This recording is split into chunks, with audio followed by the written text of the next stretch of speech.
देश दुनिया में कोरोना के संक्रमण पर लगाम लगने की बजाय दिन ब दिन ये मामले बढ़ते ही जा रहे हैं। भारत में केंद्रीय स्वास्थ्य मंत्रालय के नए आंकड़ों के मुताबिक कोविड-19 के कुल मामले बढ़कर 1,45,380 हो गए हैं, जबकि 4,167 लोगों की मौत हो चुकी है। वहीं 80,722 एक्टिव केस हैं, जबकि 60,490 मरीज इस बीमारी से ठीक हुए हैं और एक मरीज के ठीक होने के बाद उसे दूसरी जगह भेज दिया गया है। बात करें पिछले 24 घंटे की, तो भारत में पिछले 24 घंटे में 6,535 नए मामले सामने आए हैं और 146 लोगों की मौत रिपोर्ट हुई है।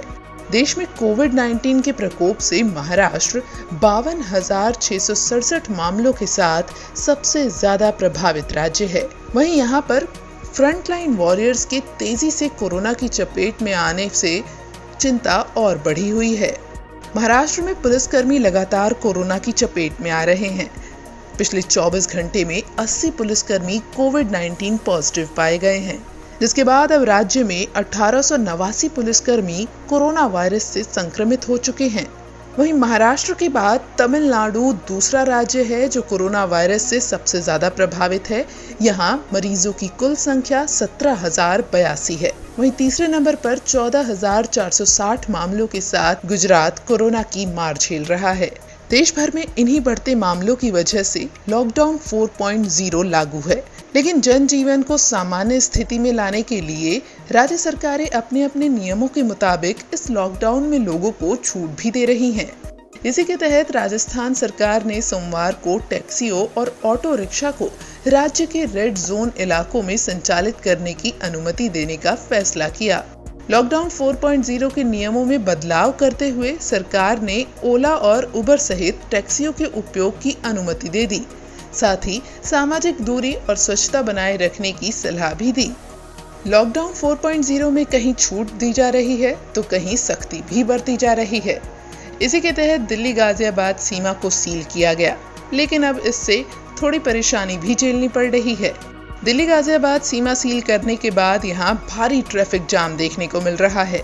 वजह है पुलिसकर्मी सीमा पर लोगों की जांच में जुटे हैं। इस बीच कोरोना वायरस के संक्रमण के चलते सरकार ने हर जगह मास्क लगाना अनिवार्य कर दिया है।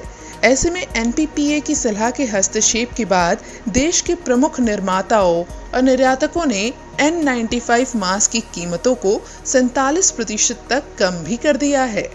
सरकार कोरोना वायरस से छुटकारा पाने की हर मुमकिन कोशिश कर रही है और इन कोशिशों में एक अहम कदम माना जाता है लोगों का ज्यादा से ज्यादा टेस्ट करवाना। वहीं भारतीय चिकित्सा अनुसंधान परिषद यानी ICMR का कहना है कि देश में कोविड-19 के लिए मंगलवार सुबह 9 बजे तक 31,26,119 नमूनों का परीक्षण किया गया है। इनमें से पिछले 24 घंटे में 92,528 का परीक्षण हुआ है। देश कोरोना की मार से जूझ रहा है और इससे निजात पाने की कोशिशों में जुटा है, लेकिन भारत के साथ साथ दुनिया भर के कई देश कोरोना के प्रकोप से बचे नहीं हैं। कोरोना के बढ़ते मामलों के बीच जॉन हॉपकिंस यूनिवर्सिटी ने वैश्विक कोरोना मामलों पर कहा है कि वैश्विक रूप से कोरोना मरीजों की कुल संख्या 55 लाख के करीब पहुंच गई है। वहीं सबसे ज्यादा कोरोना का कहर झेल रहे अमेरिका में सोमवार तक कोविड-19 से 532 नई मौतें दर्ज हुई हैं।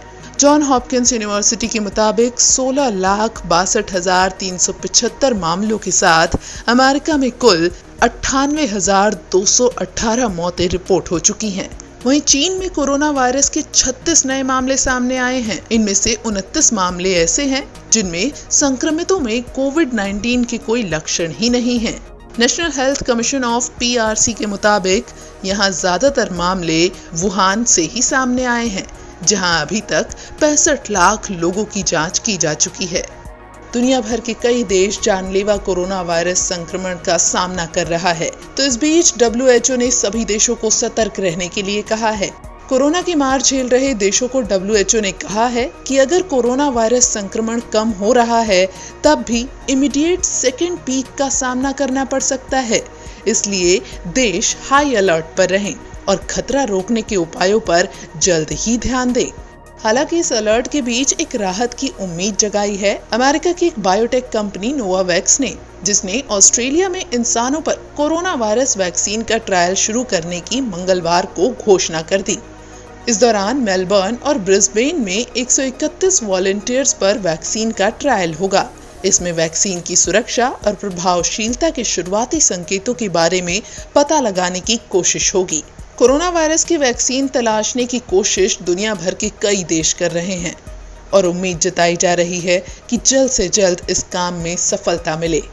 हमसे जुड़े रहने के लिए हमारे YouTube channel online Hindustan news को सब्सक्राइब करें। धन्यवाद।